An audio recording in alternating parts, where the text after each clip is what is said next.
Hearty Maine hello to everyone. So pleased to be here live at Buchanan Alumni House at the beautiful campus of the University of Maine. So pleased that so many of you could be here today. And I know this is a bit of unusual circumstances for us with doing the annual meeting piece, the earlier business meeting, and then the luncheon part.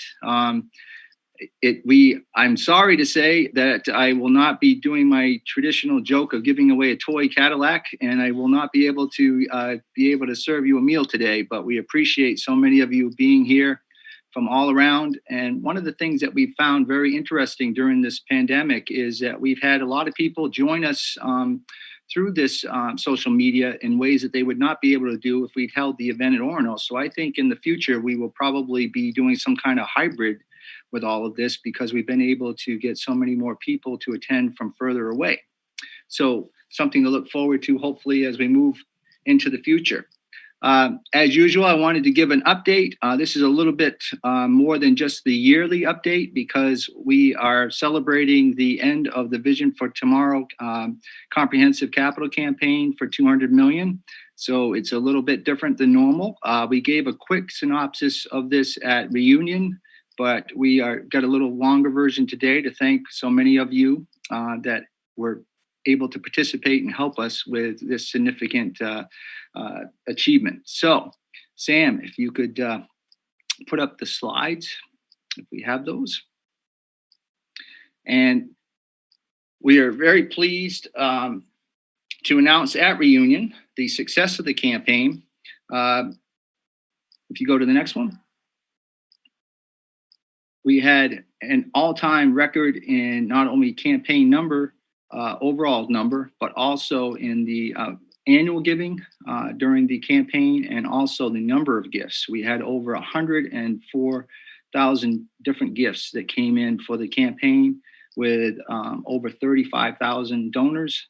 And what was really exciting to me was that we had almost 15,000 new donors that had not given before to the University of Maine, which will help us to build for the future and be in better position. All 50 states, 32 countries, over 500 new scholarships. Next, please.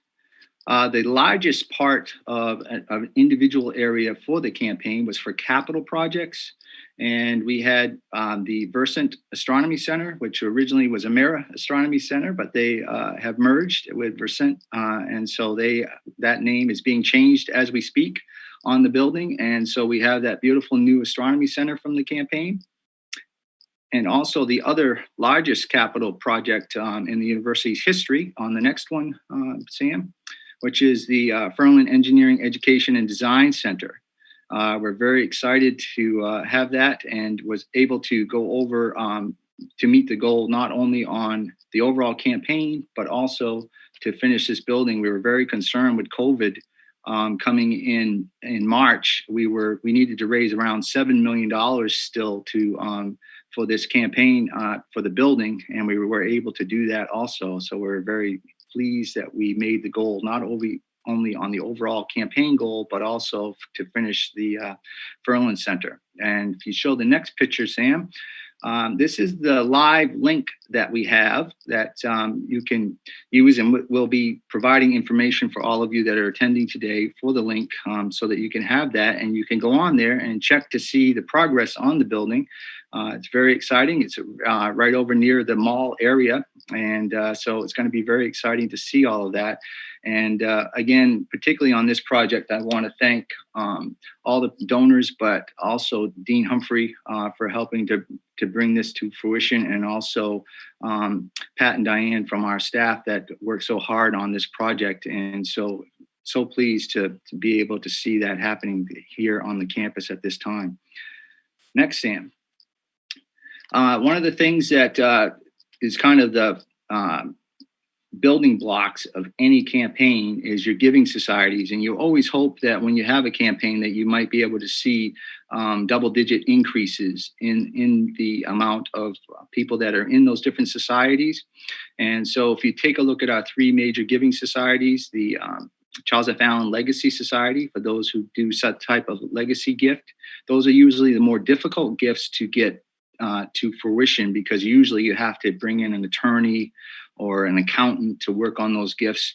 And we had 30% increase in that during the campaign. Next, please.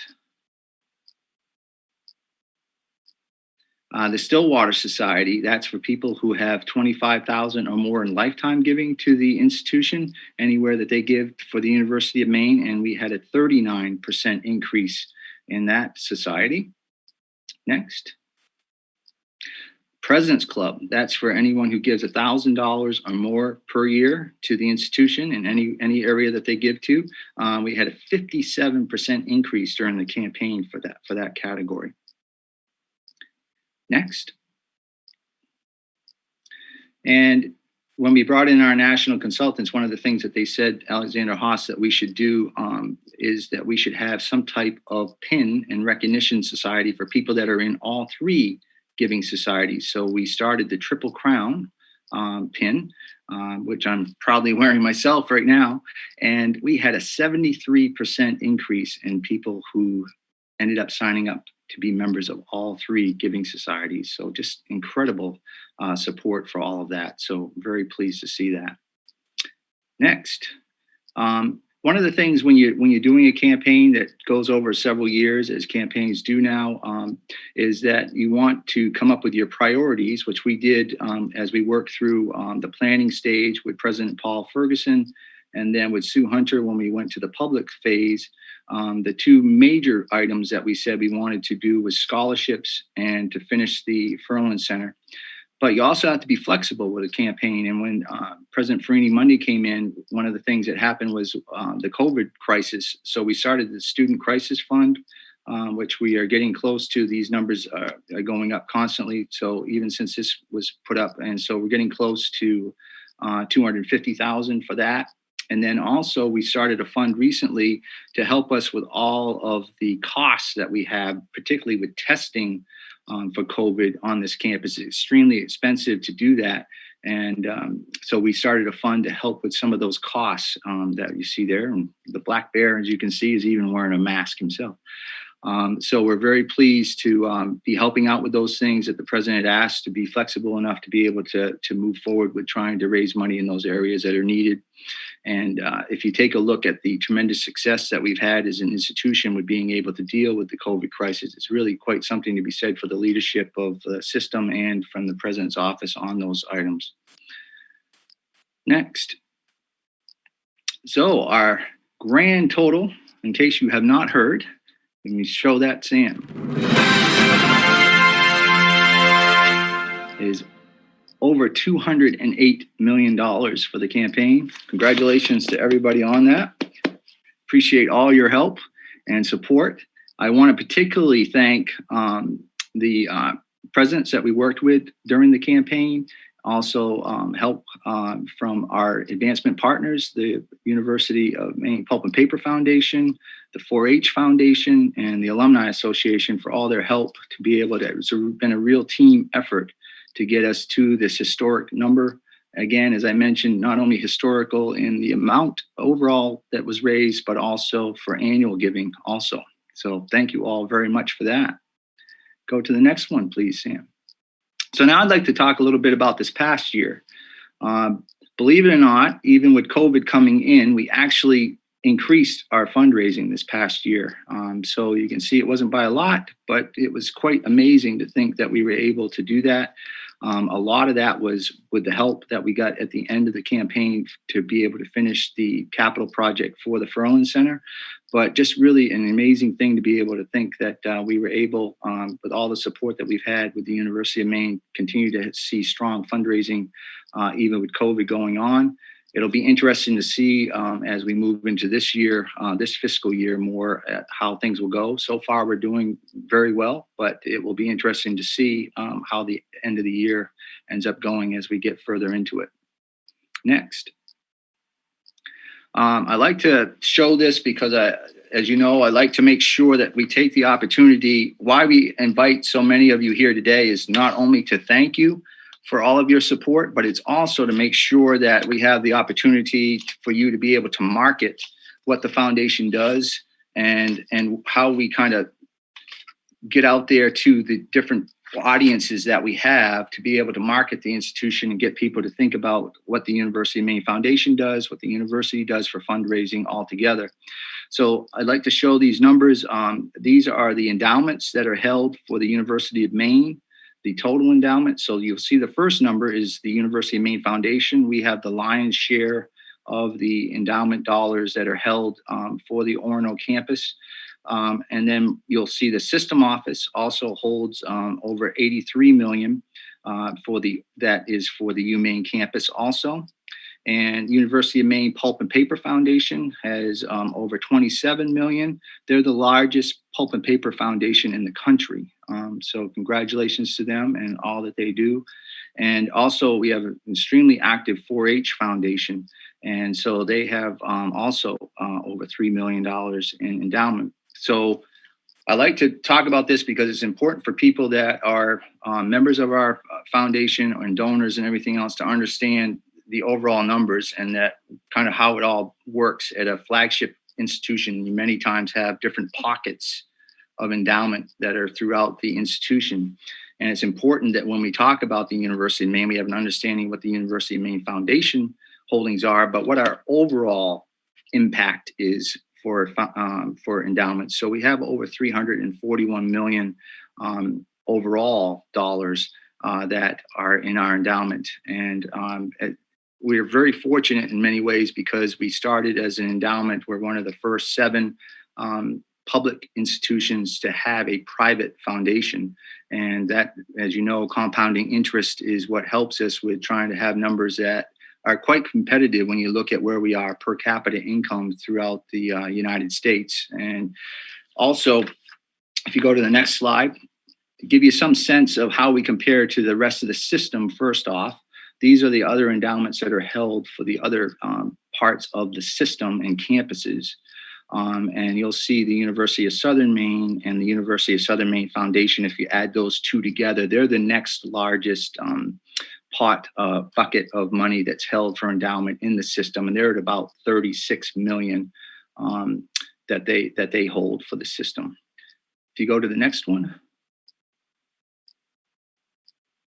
So if you take a look at the overall total amount of the system holdings, if you added all of us together, all the different endowments that we have throughout the system, it comes to approximately 429 million, which is quite an impact statement. I think many times people don't realize how much money there is there throughout the entire system that's been given over the years from the donors.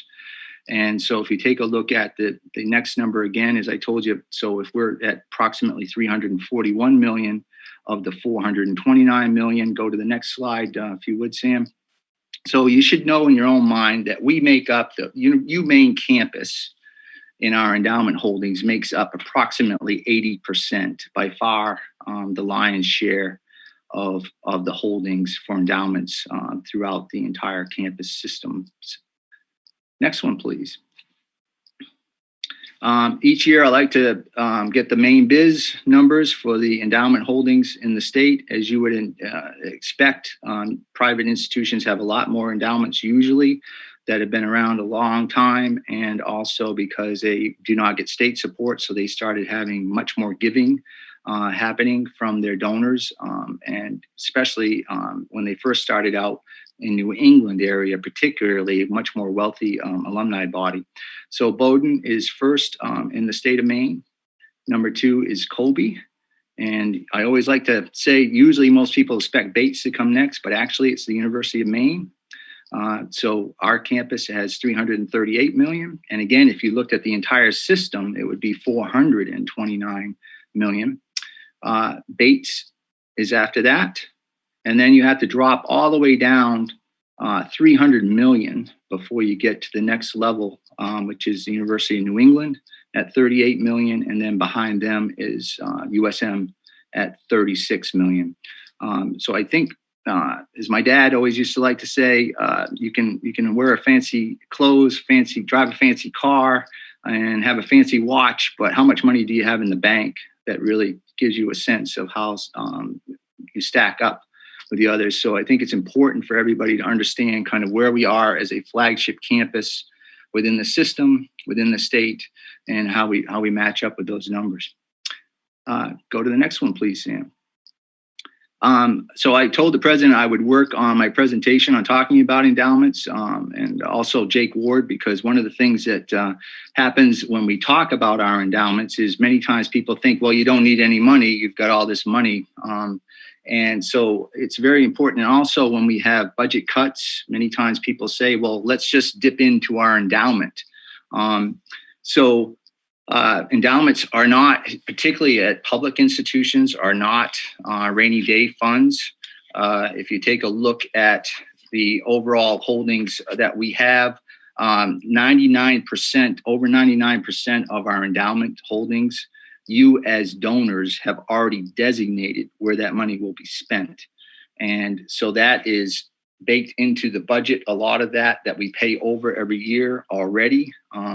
So there's not this discretionary money that can just be picked up and moved somewhere else. You as donors have decided where that money goes. We could always use more unrestricted, undesignated money. But public institutions, if you take a look, all the other New England land grants, same thing, over 99% of that money is already restricted. And that's the same if you go across the country with public higher ed institutions, you'll find that by far the amount of money that they have in the endowments is already restricted to where that money will go. And part of our job as the foundation is to make sure that we're stewarding that money with you as donors to make sure that it is indeed going to what you hope that it would be spent on. So I bring that up because we take great pride in the fact that we continue to build our endowments, that they're moving forward, but that helps us to keep our tuition at the price we have now, with our expenses, all of those things. It's mostly there by your design already for certain designated amounts. Each fund that we do at the University of Maine Foundation, as we go through the process of working with the donors, we then send it over and make sure that we are working. If the president wasn't directly involved with the gift, that we send it over to the president's office for them to sign off on the designation of where that gift goes. And then we send it over to the system office to make sure that they are also in agreement with how that money will flow and to make sure that that money is going where the donors have wanted that money to end up. Next one. So this next year, we were our fundraising project. So now that the campaign has ended, where are we going from here? And we'll talk a little bit more about the recent gift that's historic from the Alphon Foundation that we're going to be looking to as our lead gift for the next campaign. But before we even get to that, as part of the agreement with the foundation, the Harold Alphon Foundation, is that we have to complete the University of Maine Graduate and Professional Center project, which is mostly headquartered in the Portland area. And I know a lot of you are familiar with this, but I wanted to give you a little bit of an update on that, just so that you know what's going on with that a bit. We'll go to the next slide, if that would be possible, Sam.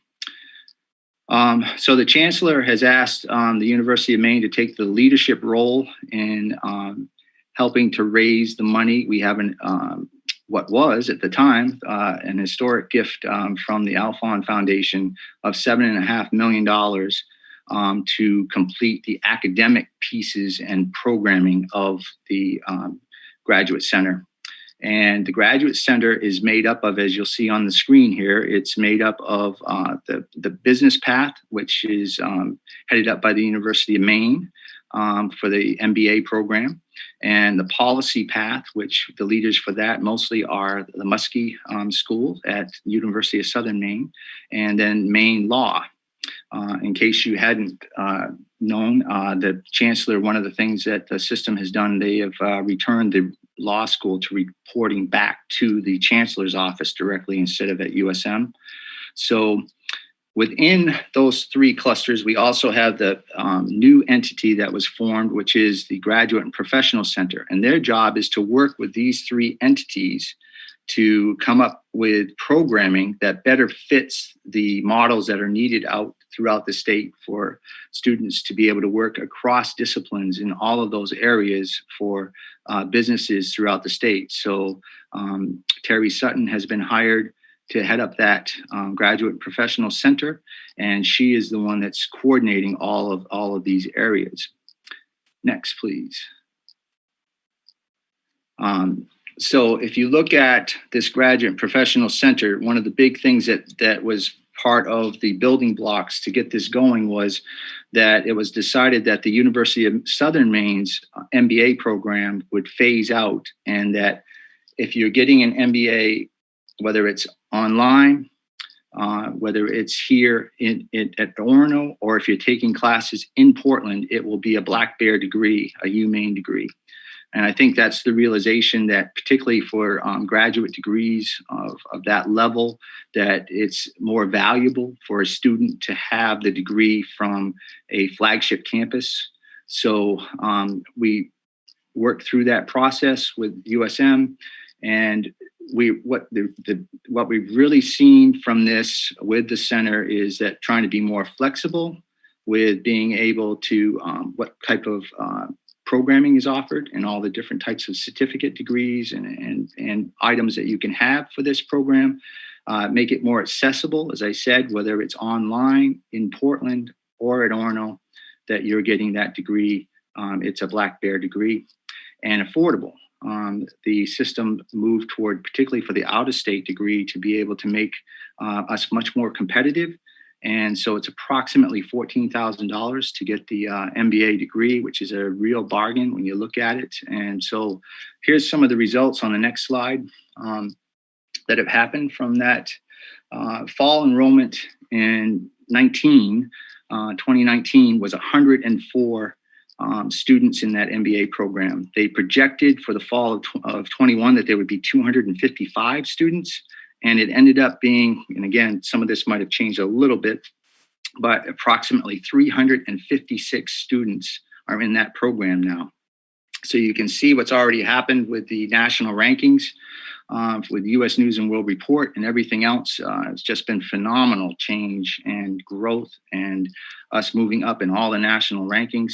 So if you take a look at what that program with the Graduate Center has already had happened with the MBA program, and now we're hoping to see more of that with all of that cluster, as we saw there with the Venn diagram, with the center helping to get those programs across discipline for growth in all of the different areas that we see as being part of the potential for the future.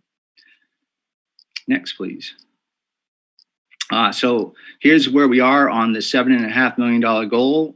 We actually just added some more to this since this thermometer was done a couple of days ago, but approximately 3.2 million. We're closer to 3.3 now of the 7.5 million. This is the steering committee that is helping us to work to finish that campaign. And so we're very excited about finishing that campaign, and particularly some of the things that will be happening after we finish that campaign, which the president will be talking about a little bit more in a few moments. Next, please. So that's our number one priority. We got to finish that project. We can't get the matching funds from the new gifts, the historic gift of the $240 million from the Alphons, which will be close, if we match all of that, close to $500 million going into the University of Maine system, with us being the lion's share of that over the next decade, which is incredible. And if you look at how historic that is in higher ed across the country, it's just amazing. So we have to finish that first. And then our second priority, or at the same time is probably a better way to say it, we need to be working on is getting ready for the next campaign. And that this will be the lead gift that we've already received from the Alphons that will start the structure for us getting ready, working with the university president, figuring out our other priorities that are here on the campus and how we move forward with the structure to get going on the next campaign, because we are so fortunate to have this grant. When you look at the time period that we're in, also across the nation, it's just incredible to think of the work that was done. And I want to particularly thank Chancellor Malloy, President Franny Monday, and the athletic director, Ken Ralph, for being the lead point people for working with the Alphons on getting this historic grant for us. Next, please. So there you have the two things that we'll be working on basically simultaneously as we move forward is finishing up that graduate professional center first foundation part programming piece to be able to move forward for the next pieces, and then starting the structure planning process, meeting with the key donors that will be partners to help us as we move forward with matching those grants for those buckets that have to be matched for the Alphon match. So that's where we're headed for in the future. Next, please. I couldn't do this presentation today without first off thanking all of you that are the donors that have moved forward to helping us be so successful with this historic campaign that we just finished, and as we look forward to what will be happening next. But also I want to particularly thank the University of Maine Foundation staff. Not only were we able to have historical fundraising overall for the campaign number, but also historic numbers on our annual giving. But also, all during this, we did the merger of the development office with the foundation, and something that had been talked about for almost 4 decades. And we completed all of that, which is a lot for people to be disrupted in their own personal lives with trying to figure out their benefit packages and all of these other things from moving from the university to the foundation, et cetera. And the change that it was, and it increased our staff by 2/3. I cannot say enough about the professionalism of the staff and how great a job they have done to be able to go through all of that at the same time we were in the middle of this historic campaign. So thank you to all of the staff at the foundation and all that they do, and also all of our advancement partners that I talked about earlier that helped us to be able to have this successful campaign, and looking forward to working with all of them as we continue to do these 2 priorities into this next year. Alexander Haas was who we hired when President Paul Ferguson started the planning phase for the overall capital comprehensive campaign. We did a national search. We brought in Alexander Haas as a national firm to help us with this project. And at the end of the campaign, they came in and did an analysis of kind of where we are and gave us some really great insight for what we should be planning for with the future. And their conclusion, I was just so pleased to say, and I wanted to share with you today. We are hoping that as we continue to work and to move forward, that we'll continue the process with them. And it said, the foundation of the University of Maine has, as we indicated, done a very fine job of securing philanthropic support over the years. Its progress in the past few years has been remarkable. It has a great deal of momentum and much for which to be justifiably proud. So it always makes you feel good. You never know when you have a national consultant come in to look at anything that what's going to be the overall conclusion. And so I'm so pleased with what they had to say and all that we were able to accomplish during this time period of the campaign. I also want to thank the board of directors and the incorporator members of the foundation for all their help and support. None of this would be possible without them. And if we go to the next slide, we did say we would do a toast. So I just wanted to, as you know, I always like to say to the College of Our Hearts, always with our toast to all of you that have helped us with this, and appreciate that so much. And hopefully we'll be able to have a real toast again very soon all together. We also have a campaign video. We showed at reunion a shorter version of the campaign video. We've enlarged it for this occasion today.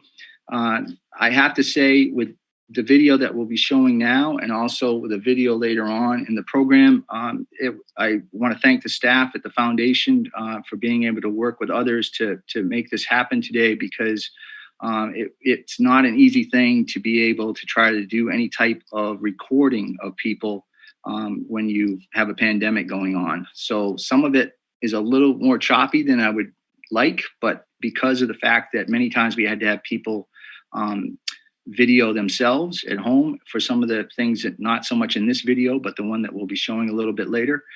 You'll see that, but it gives you an opportunity to see some of them. A lot of the images that we have today are from people that we had events for or announcements of the campaign gifts during the time period of the campaign. And again, I apologize. We are not able to show 104,000 gifts being recognized in this, which we had in the campaign, but we do have some of the highlights of some of the gifts that we had. The campaign had major gifts in every single college and department of the university. So I mentioned just some of the ones earlier today that were the two priorities, but every single part of the institution received multiple gifts for their areas. And so we're very, very pleased to show the video now, if we could, Sam.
Again,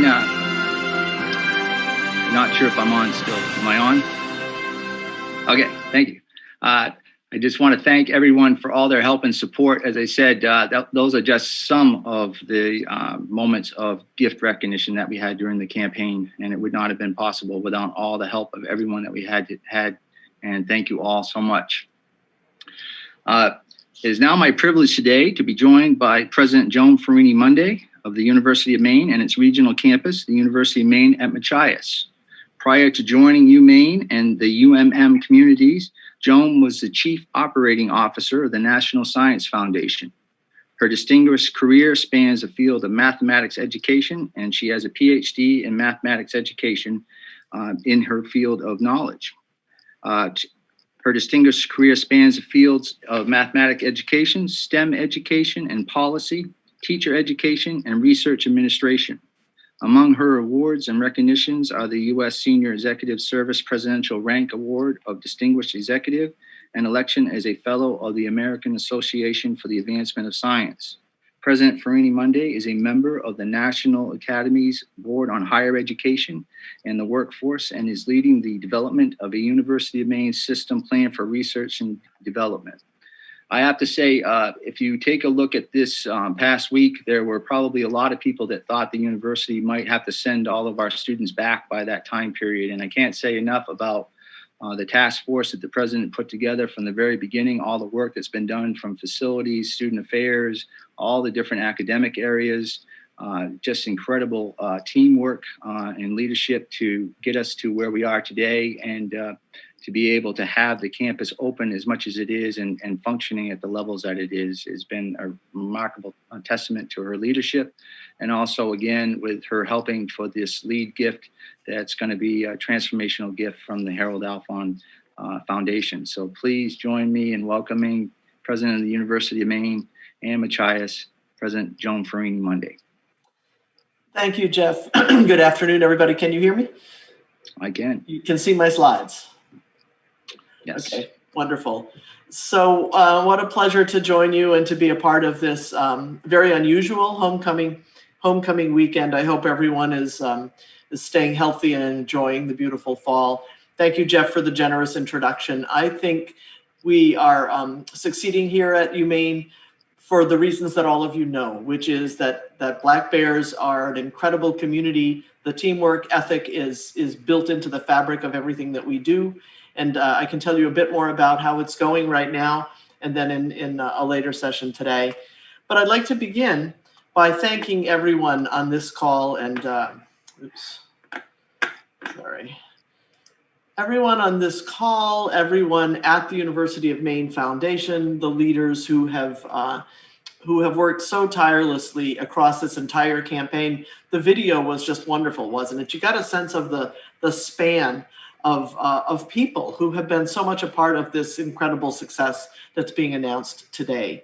So the thank you is to all of you, as I say, and it's a congratulations as well for this record-breaking, on time, I like to say over budget in a good way, Vision for Tomorrow comprehensive campaign that raised $208 million. That's a lot of dollars that will really benefit the students of the University of Maine far into the future. It also, in a sense, secures the foundation here for the University of Maine to be able to continue to grow, to progress, to become, to continue to be and grow as the cutting edge research institution that we are. So I offer my sincere gratitude to everyone involved, in particular the Colombes, Paul, and Ghislaine for chairing the search committee. Wonderful, wonderful accomplishment today. A few quick facts about how things are on campus today, and I can talk more about this later perhaps, but we have students in our residence halls. We have rooms reserved for quarantine and isolation. We are conducting a very extensive testing program for asymptomatic testing that has included now at the University of Maine more than 10,000 students, and that will continue right on through to the Thanksgiving holiday, when we will move to being fully remote in terms of our offerings for courses. Our enrollment is solid. We're still fine-tuning the census figures that came in yesterday. But we are now beginning, of course, to bring in the next class. And that challenge nationally for universities is substantial. So we can use all of your help in encouraging everyone you know in this age group to come and think about the University of Maine. In fact, people in pretty much any age group. Jeff talked to you about the MBA, for example. We're attracting executives from around the world to that program right now. And so our enrollments matter to us. We want to keep things solid and robust here. Few cases of the disease currently system-wide, and those people are being taken care of course, as needed. And then here at the UMaine campus, we started the semester with it being the case that 70% of our students were taking at least one course face-to-face. We're taking stock of how that is, but the campus is open. The students are here, the faculty are here, the staff are here, and there are students, faculty, and staff working remotely and keeping the work going, keeping learning going. So all of that is just meant to give you a snapshot of how things are. Here are some visual snapshots. The testing tent at the left-hand upper corner is where we started the semester as students came through and were tested, in fact, before they even could move into their dormitories. The rec center has been set up in a way that is now at safe distance so that students can continue, and faculty and staff and community members continue to use that facility. Classrooms are distanced. Desks in classrooms and seats are distanced, as you can see. It's simply a new way of being together in a university to continue with the education of our students. Much going on that makes that all work. I have to compliment the faculty and staff, particularly for their ingenuity, their commitment, their creativity. I had a faculty member this morning tell us about a very creative thing that he had done for his teaching that involved video and remote things. And he began to see that it was really probably very good, but it was too much for students. It was adding on to a layer of being overwhelmed that our students were feeling. And so he backed away from it. What I'm pointing out is that people are extraordinarily flexible and trying to make this a successful experience while being compassionate at the same time. So we have the Black Bear Pact, which we have invited everyone to acknowledge and check off that they've read it. That is the expectations that we have for everyone in the community during what is truly a public health pandemic, and requires the tools that are typically used in public health campaigns, but amplified. You see Professor Alice Bruce of chemistry preparing kits to be mailed to students so that they can do their labs remotely wherever they may be. You get a sense really of what it looks like to teach at distance. It looks a lot like these kinds of Zoom meetings. In many ways, Kat Allen from the School of Earth and Climate Science is working with students remotely. And up in the middle, you see faculty and students from the forestry program in a course called Tools for Forest Management, where the learning environment has now shifted entirely to the outdoors, and the classroom becomes the forests that are within the purview of the University of Maine. So we are still engaging in experiential learning. We are working out doors in this beautiful fall, which we know promises to become colder eventually. And we are trying to make our experience here the best and the safest that we can. We are also a wonderful partner as a university, and many of you, I believe, are engaged in some of this and know about it, with the state of Maine and with the, in particular, healthcare providers across the state of Maine. And we have had this relationship since the very first days of the pandemic, with everything going on here, from large-scale production of hospital hand sanitizer to the production of mask fit test chemicals that can be used to support those tests, to the evaluation of tracking technologies, to the notion that we can work with manufacturers around the state in their production of healthcare materials. And so what this means is that the capabilities of your university, of the research university that we are being put to use to make a difference for Maine, very much in the land grant tradition, very much in the way that we know we can rise to the occasion and be helpful. We're working at communication constantly. Hope that you're all aware of these, at least these reports, the Together for Maine briefings that come from the University of Maine system. That reports on what's going on every campus relative to numbers of cases and testing updates. We have a scientific advisory board that's guiding us.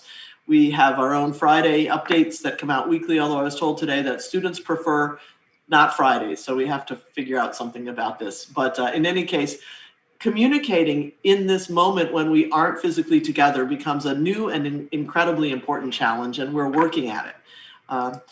So you get a sense of how it is here. I want to return, though, to the direct work of the foundation and again express my thanks to all of you. The fiscal relief that has just been so vital during the pandemic, during the conclusion of the capital campaign, has been forthcoming and badly needed and gratefully received here. The new Black Bears Care Fund will be extremely important in a sense to help us with the potential and in fact real needs that are emerging right now for unplanned expenses through this period, testing and a number of other areas.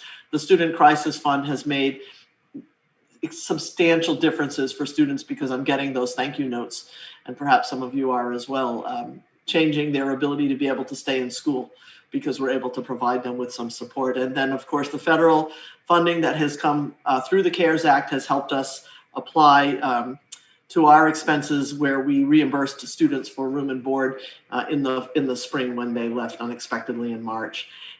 What I want to say here is that over the coming months, I think we can be certain that the needs will continue and that they will shift. There will be different kinds of needs. We are hearing now substantial technology needs among our students as they get ready to go off and be remote it may not be as easy for them to have access to broadband or to be able to have the machines that they need in hand to do their work. So it's an exercise in real-time problem solving with an incredible team of people, and you all should be very proud, particularly of the role of the foundation. I'll end with just a note about the recent gift that has been announced by the Harold Alfond Foundation for the University of Maine System Transforms projects.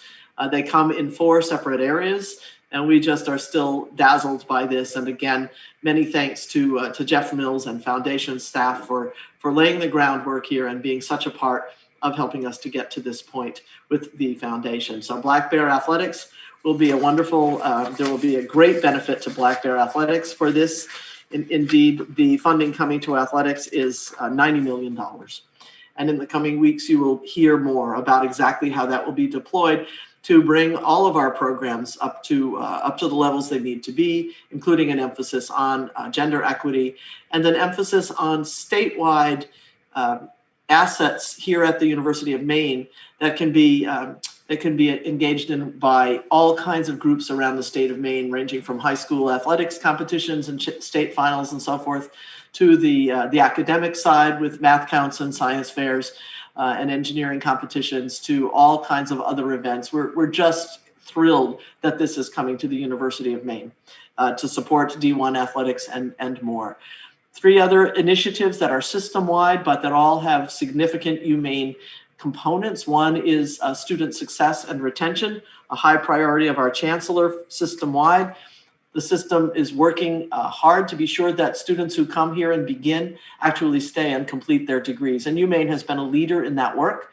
So there will be $20 million to develop more programmatic opportunities there. The Maine Graduate and Professional Center, Jeff has given you a great overview, and the idea here is to grow that, strengthen it, and indeed to have a building that will be placed in Portland to accommodate it. And then $55 million goes to that great Graduate and Professional Center. And then finally, $75 million to launch a multi-university Maine College of Engineering, Computing, and Information Science to be led collaboratively by the University of Maine, based on our expansive activity and programmatic offerings in engineering, together with our growing and extremely strong work in artificial intelligence, computing, and information sciences. This is a project, of course, it's a 10 to 12 year project, and there is much work to be done on the campuses now to bring faculty together. University of Southern Maine will be a partner, given that they have 2 engineering degrees as well at the undergraduate level. But the idea is to make engineering and computing fully available across the state, not only to undergraduates and graduate students, but to the private sector who are very interested in how do they get to the university's resources and partner with us. So incredibly exciting, lots of work to do. It's exhausting to talk about it in some ways, but I wanted you to hear it because it is such an important activity in partnership with the foundation, where we will be working to raise the required match, which is sizable. So with that, again, my thanks to all of you. It's a pleasure to be with you. It's a little weird to not have people around outside and to be having a traditional homecoming, but the Alumni Association and the foundation have just done phenomenal planning. So I hope you all enjoy your time in the next day or two. Thank you. Thank you, Joan. Again, thank you for your leadership during these very interesting times, and also for the historic gift that we will be receiving with the Harold Alfond grant. Just think about that. That means hundreds of millions of dollars will be invested over the next few years in the institution, and the lion's share of it going to the University of Maine. So very exciting times as we move forward. Now it's my pleasure to introduce our new foundation board chair, Dr. Robert Strong. His impressive career in higher education and finance spans more than 30 years. During his tenure at UMaine, Bob was named Maine Professor of the Year by the Carnegie Foundation and Distinguished Maine Professor by the Alumni Association. He retired as Professor of Finance in 2015, leaving behind as part of his legacy SPIFFY, the Student Portfolio Investment Fund. That's where we allow, as part of the foundation, for that group of students to do the investments in that fund, so they get actual hands-on experience with that. And it's kind of a model across the country that many other institutions have tried to copy since. He is the current chairman of the Bangor Savings Bank Board. Please join me in welcoming the foundation's newly elected board chair, Dr. Robert Strong. Bob. Thank you, Jeff. Thank you. Thanks for the plug on Spiffy, too. That's one of my most proud accomplishments in my time at the University of Maine. In fact, I can remember meeting with the board of directors of the foundation back in '93 when I first proposed that idea. And it's interesting to see how it's kind of come full circle here. First, I want to thank Maria, our outgoing chair, for her leadership over the last 2 years. She's gone through some interesting, exciting, and challenging times and done just a great job at the helm. So thank you, Maria, and we wish you the best. Yay. I'm pleased, obviously, to be entrusted with this position, especially at a time when the fundraising is just going so well. I have to admit that a couple of times I thought our goals were ambitious, but we've met them all. The generosity of our donors and friends of the university have just been amazing, especially in these recent months. You've heard how we beat the last goal by $8 million. I also want to add my congratulations to everyone who was involved in that. The staff, the donors, the faculty, everyone who helped make all of that a success.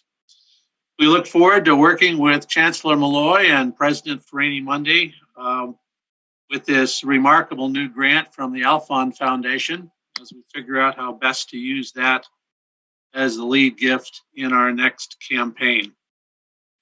Today, there is another significant gift, and to make that announcement, we have the Dean of the College of Liberal Arts and Sciences, Emily Haddad. Dean Haddad. Thank you so much, Bob. I'm delighted to join you to talk about this gift. It's an unusual one and one that I'm exceptionally grateful for. First, I'd like to say a little bit about our generous benefactors, Dan and Betty Churchill. Dan earned a Bachelor of Science degree in engineering physics from the University of Maine in 1963. He later completed graduate work at Boston University, earning an MS in 1971 and an MBA in 1972. Betty Richardson Churchill is a 1958 graduate of Dickinson College in Carlisle, Pennsylvania. Dickinson and UMaine have become connected through Betty's commitment to Dickinson, Dan's commitment to UMaine, and their joint dedication to higher education.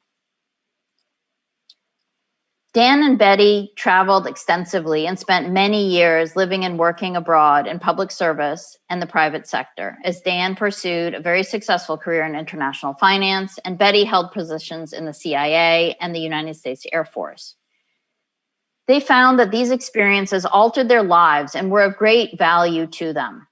Dan and Betty believe that it is critically important for citizens of any country to be broadly and well educated. An international perspective is absolutely necessary for young people and especially future leaders to grasp the problems of our deeply interconnected world. Only from such understanding can solutions emerge that truly address the needs of the community of nations. Betty and Dan see how vital it is that future leaders are familiar with both the scientific facts and the cultural context that frame today's massive global problems, climate change first among them.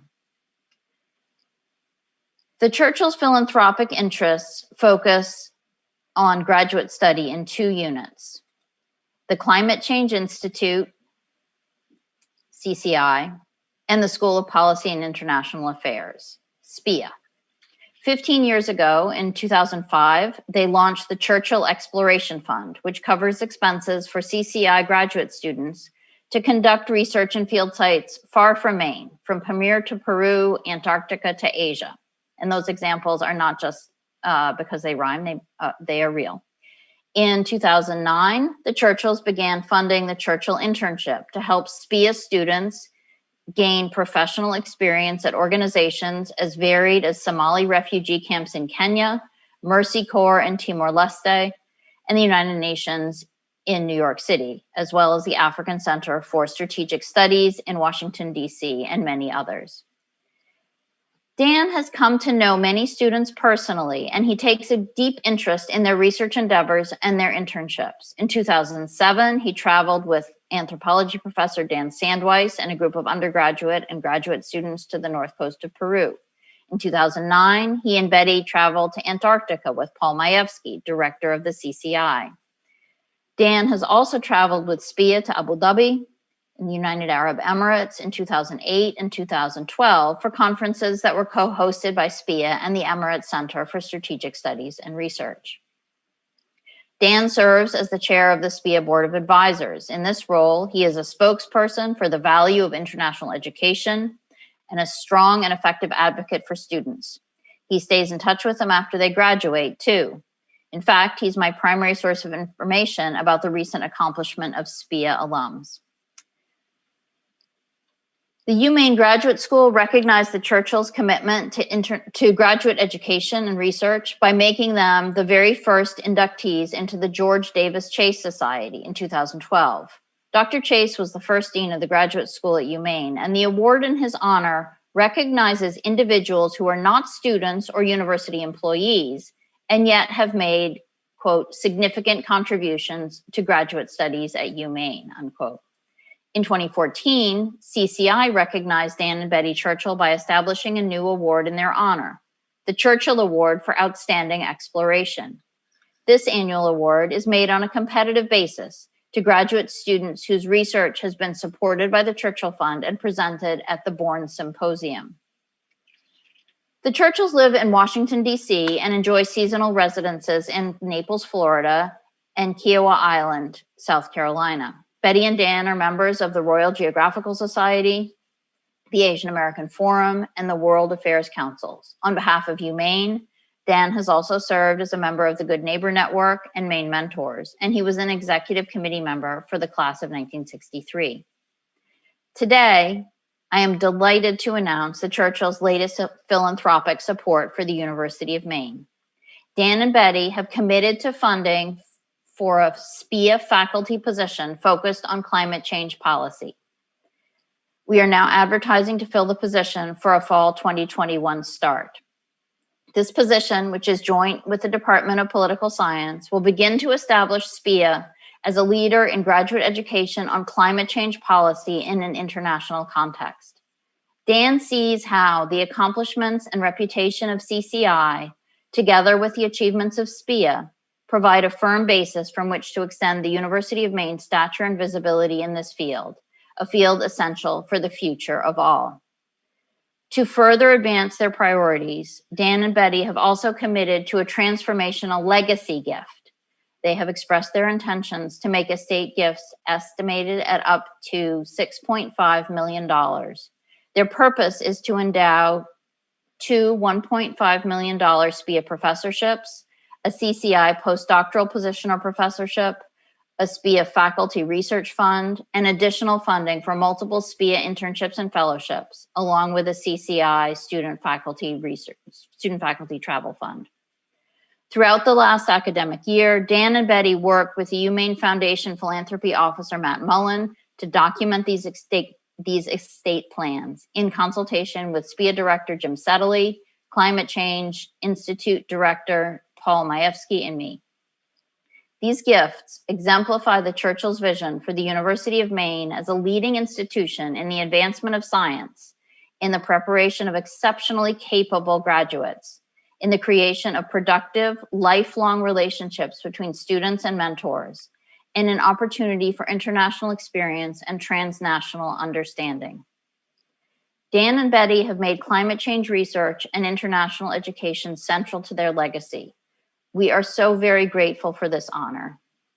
Betty and Dan, thank you. I understand that you're watching this broadcast today. Please know that we have a special video coming to you soon to express our thanks more fully.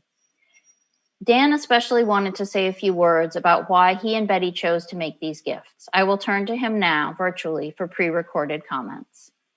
Thank you.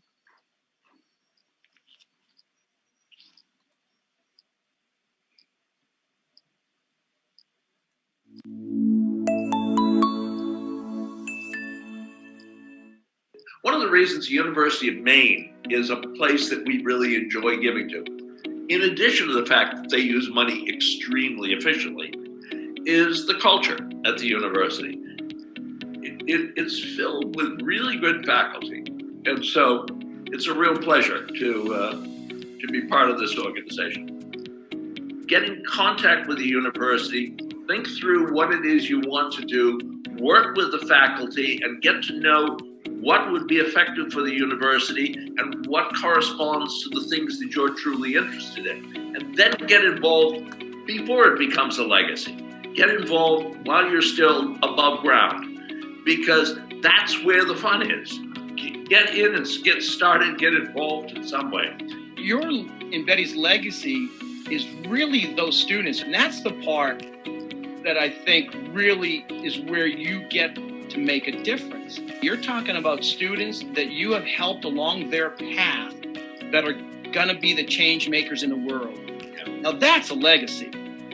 In some cases, as you know, the jobs that they've gotten now, which are very good positions, are totally dependent on the opportunity that you provided for them, and puts them in a position for the rest of their lives, which really can't be gotten in any other way. And you did that, and it's critically important to them. They will never forget it. I will never forget it. The Institute will never forget it. Thank you for investing so much time and energy and interest in us and in our futures, and it just means the world to me. We couldn't be happier, Dan, Betty, to have you in this program. This gift is incredible.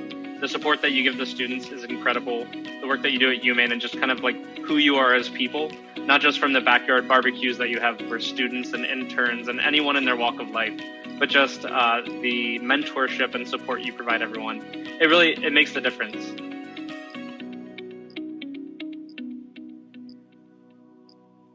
It appears that we're having technical difficulties with this video.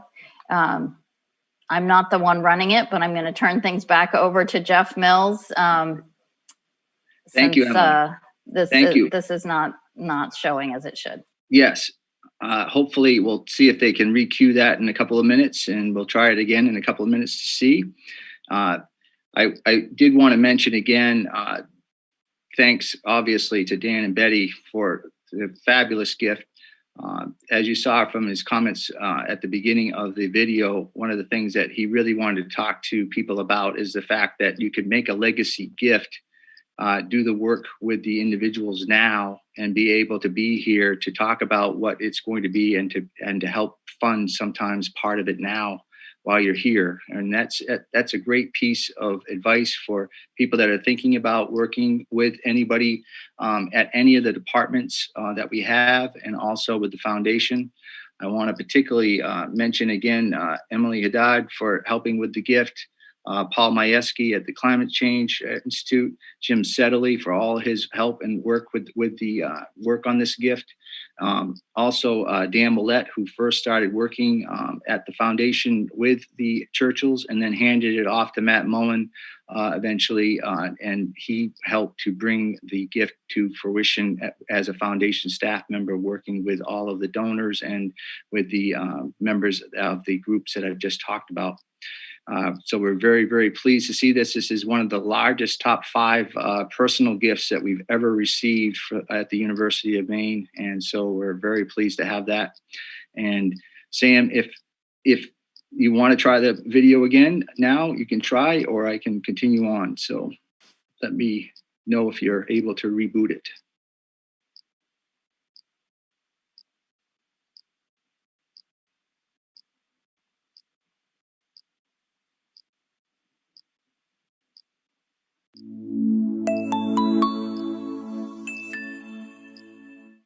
One of the reasons the University of Maine is a place that we really enjoy giving to, in addition to the fact that they use money extremely efficiently, is It appears the that we culture still have at no the sound. university. I It's think they filled with can't. really They good hear it, faculty. but we don't. And so it's a real pleasure to be part of this organization. Get in contact with the university, think through what it is you want to do, work with the faculty, and get to know what would be effective for the university and what corresponds to the things that you're truly interested in. And then get involved before it becomes a legacy. Get involved while you're still above ground, because that's where the fun is. Get in and get started, get involved in some way. Your and Betty's legacy is really those students, and that's the part that I think really is where you get to make a difference. You're talking about students that you have helped along their path that are going to be the change makers in the world. Now that's a legacy. In some cases, as you know, the jobs that they've gotten now, which are very good positions, are totally dependent on the opportunity that you provided for them, and puts them in a position for the rest of their lives, which really can't be gotten in any other way. And you did that, and it's critically important to them. They will never forget it. I will never forget it. The Institute will never forget it. Thank you for, investing so much time and energy and interest in us and in our futures, and it just means the world to me. We couldn't be happier, Dan, Betty, to have you in this program. This gift is incredible. The support that you give the students is incredible. The work that you do at UMaine and just kind of like who you are as people, not just from the backyard barbecues that you have for students and interns and anyone in their walk of life, but just the mentorship and support you provide everyone. It makes the difference.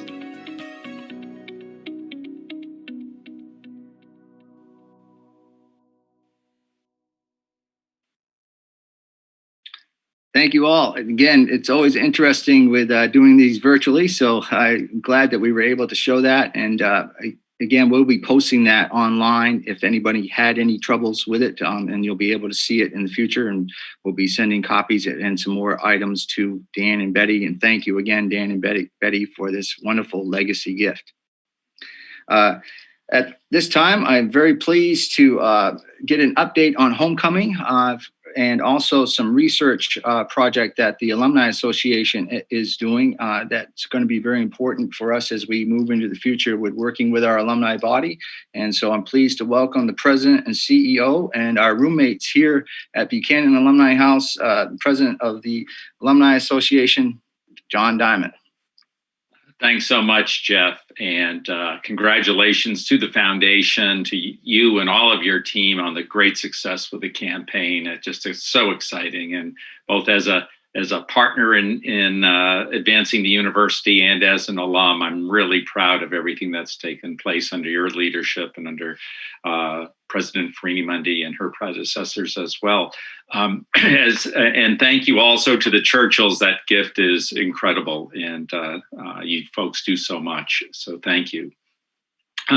I just want to take a second. We are about 20 minutes away from the kickoff of virtual homecoming, something that will be a great experiment in how well we can organize dozens of activities, both live and pre-recorded, for hundreds of alumni who will be taking part in this great activity.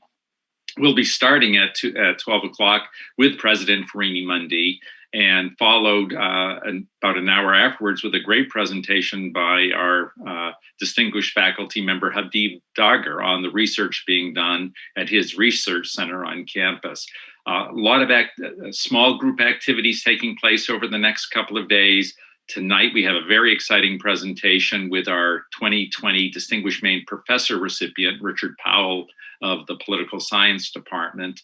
And so that is at 6:30. And then there are even programs going into tonight with the Amera Center stargazing opportunity from the Astronomy Center there.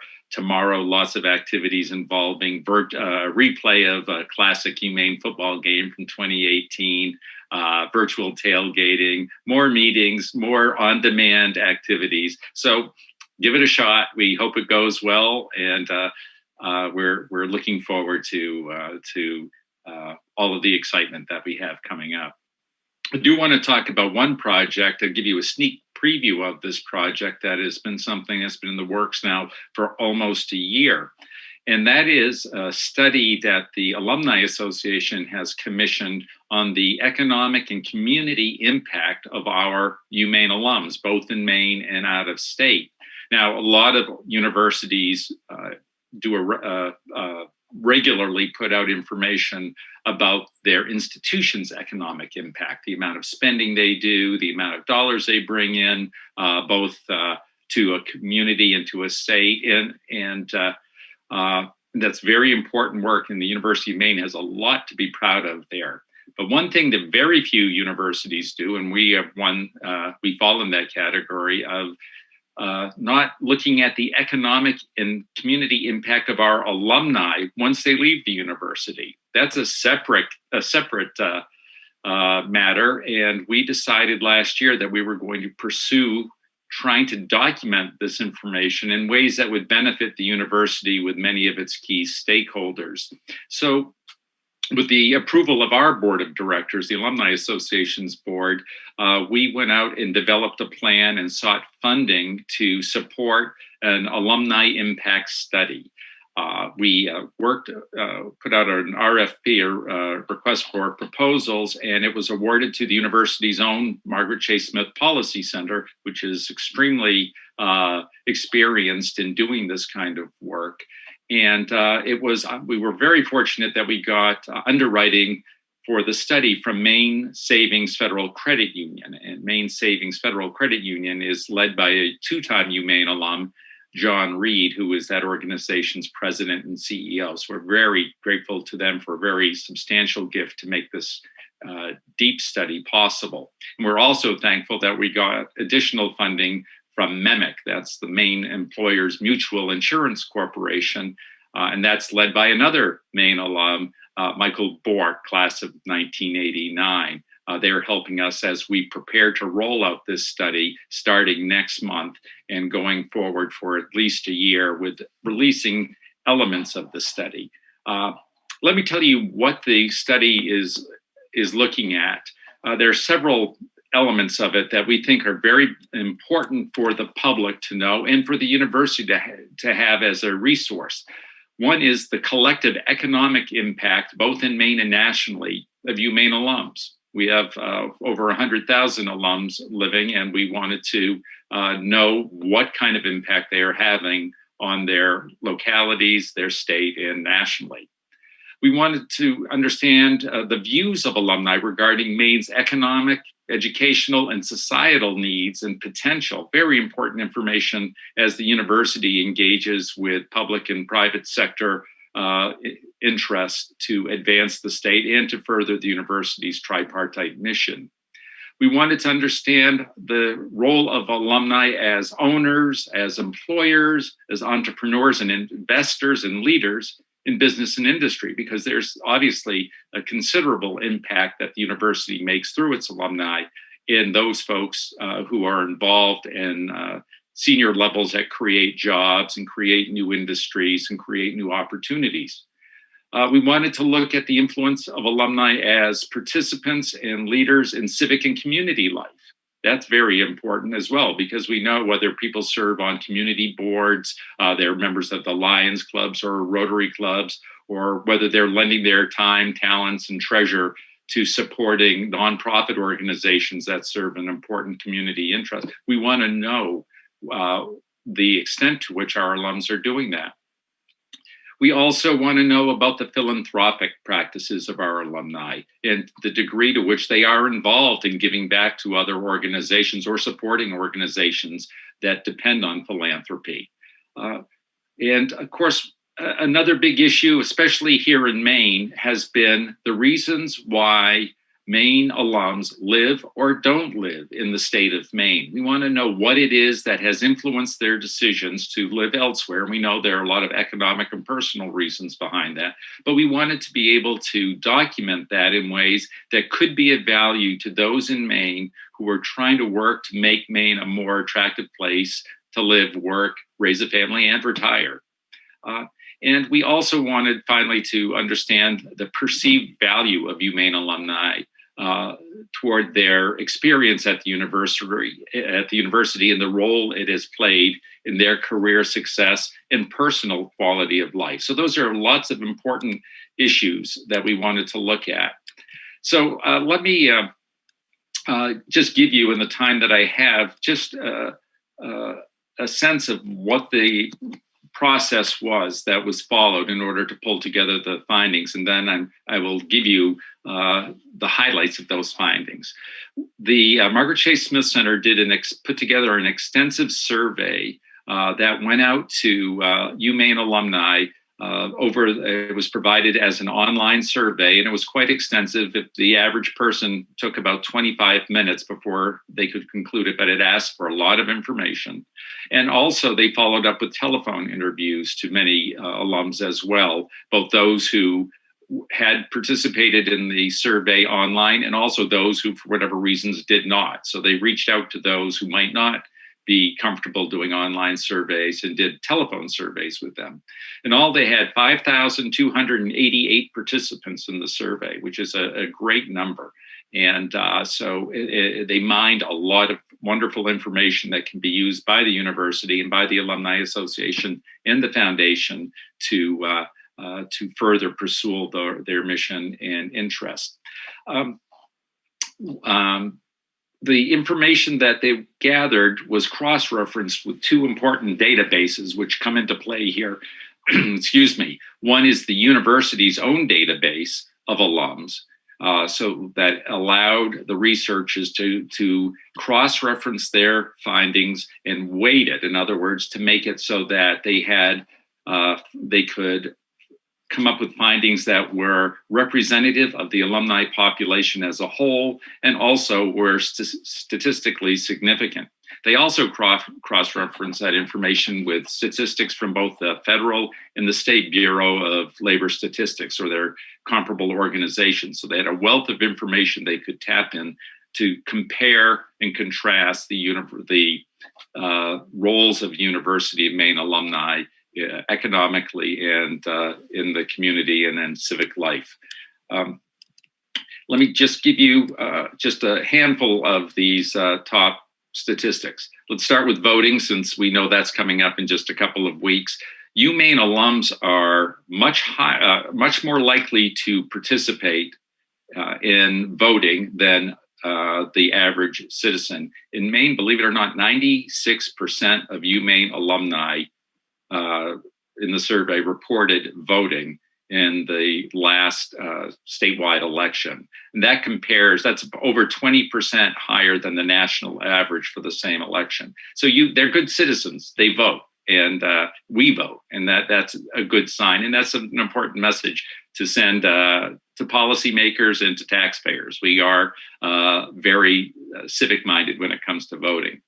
Our alums are much more likely to attend cultural events and support other activities. They attend live performances at a much higher rate than the average person. They visit museums at a much higher rate. They're involved in supporting civic and community life as attendees and as donors in support of those organizations. They're entrepreneurs. More than 20,000 of our alums have founded at least one business. 10,000 of those alums have founded businesses here in Maine. And of those 10,000, and we're talking about alums who are currently alive, some are still active in the workforce and running businesses, some are retired, but they currently represent or employ 26,000 employees in Maine. Now, I shared this information with our board, and one person said, well, gee, 26,000 doesn't seem like a lot when you think about Maine's total employment base, but Maine's employment base is made up so much of small businesses that it actually represents an overwhelming percentage of Maine businesses in the state. So that's an impressive number. We also found out that Maine alumni are leaders in businesses, industries, and not-for-profit organizations. One statistic that really stood out to me was that of all the people in Maine, reported by the Bureau of Labor Statistics, of all the people in Maine who have management as a descriptor of their job, 29% of them are UMaine alums. 29% of all in the managerial roles in the state of Maine. And that says a lot about the quality of education, about the leadership potential and capabilities of our alums. And it really talks a lot about the impact that UMaine alums have in business and industry in Maine. Another stat that stood out was the amount of money that UMaine alumni pay in taxes. And I'll focus right now on the state of Maine and UMaine alumni in Maine. UMaine alumni make up 5% of Maine's workforce, which seems like a small amount.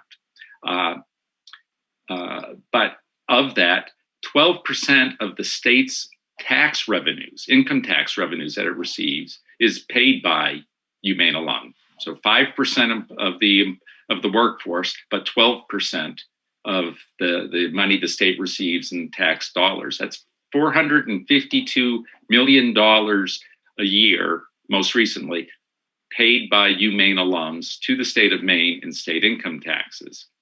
Well, what does that number mean? That's an impressive number. That number, we need to compare that number with the roughly $85 million that the University of Maine receives through its educational and general funding from the state, its state appropriation. So that means that for every dollar that the state pays or provides in state appropriation to the University of Maine, not the system, just our university in Orono, $5 are returned by those people who graduated or attended UMaine. So that's a tremendous return on investment. So if we're talking about whether, especially now as President Farini-Mundy and the Chancellor and others go to the state to talk about Maine's, the university's state appropriation and what should happen in the next few years, especially in light of the current economy, it's important to point out that it's hard to beat a return on investment of $5 for every $1 that the state puts into the university. So what are we going to do with all this information? Well, we've got some big plans. We're going to be rolling out, introducing elements of it periodically starting next month, shortly after the election is over and everything has calmed down. And we're going to release these both broadly and to targeted groups so that we can explain each of these critical elements to them. It's not going to be one big study that's just thrown out there and allowed for people, we allow people to read it at their leisure or to digest it in its totality. We're going to segment this so that we can strategically release the information in ways that is both useful to the university and which can support the university's goals and agenda. So we're going to start with the economic impact of UMaine alum, and that will take place in November. And we're hoping to arrange for presentations to the governor and to members of the legislature and especially the Committee on Economic Development that will be involved and lay this out for them so that they'll look at the university not just as a recipient of state funding, but they'll look at us more as an investment in the university's present and in the future.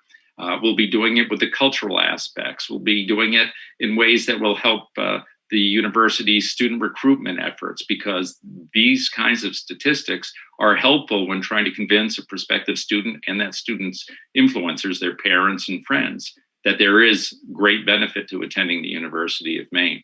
So I could go on and on about this, and hopefully at a future meeting I'll have an opportunity to really get into the details. But the bottom line is that this information is going to be of great value to the university, and we think of great value to the people who fund the university, the taxpayers, the policymakers, private interests such as yourselves, so that you can see that an investment in the University of Maine is an investment in Maine and an investment in the future of Maine. So with that, I thank you for the opportunity to participate in today's session, and thank you all for everything you do to make the University of Maine so great. Thank you, John. We look forward to seeing more information as it's released. I also today wanted to let you know that we promised a door prize today, a special edition box of Maine that will be sent to you. And when they did the drawing, Cheryl Jones was the winner. So Cheryl, you'll be receiving that in the mail soon.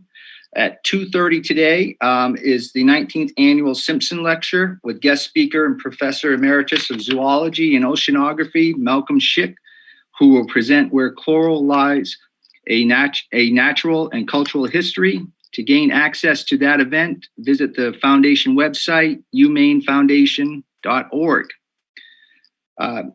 I also wanted to give a shout out to John Simpson, who chaired the merger Blue Ribbon Commission for President Hunter to merge the development office with the foundation, and wouldn't have been possible without you and the task force, John. Also, I wanted to mention a special thank you to Eric Ralston, who was the former vice president here and headed up the development office. Not only would the merger have not been possible without him, but also the campaign planning process. He was extremely important for all of that. So thank you, Eric. Today, we have celebrated the historical completion of UMaine's vision for tomorrow's comprehensive campaign, ahead of goal by over 8 million, embrace the successful opening of 2021 academic year, announced one of the top 5 gifts from individuals ever received at UMaine from the Churchills, $6.5 million. Looked ahead at a bright future as a result of the $240 million grant from the Harold Alfond Foundation, one of the largest grants ever for a public higher education institution.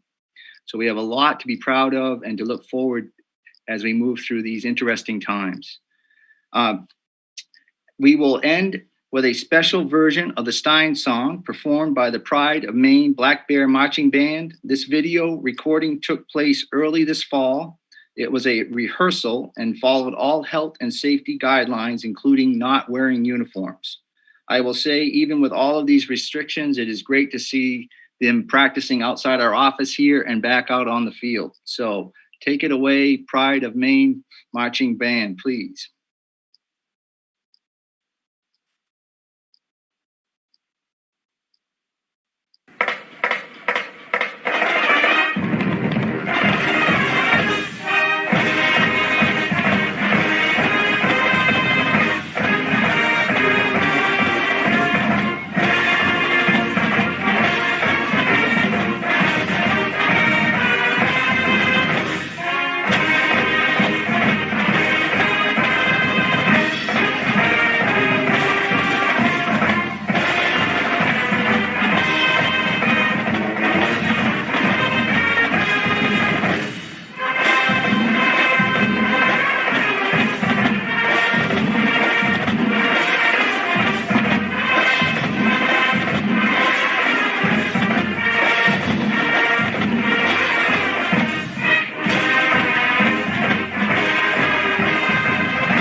Thank you all for watching our rehearsal. We hope to do this a couple more times and keep you in check with our progress. Go Blue. Thank you, Chris, and the Pride of Maine Black Bear Marching Band. I also want to give a shout out to Nancy Shute for all of her work on the business meeting this morning, and from Monique Hashi for all of her help with the events for the foundation today as we go into homecoming. Enjoy the rest of homecoming, and I hope to see you in person on the College of Our Hearts always.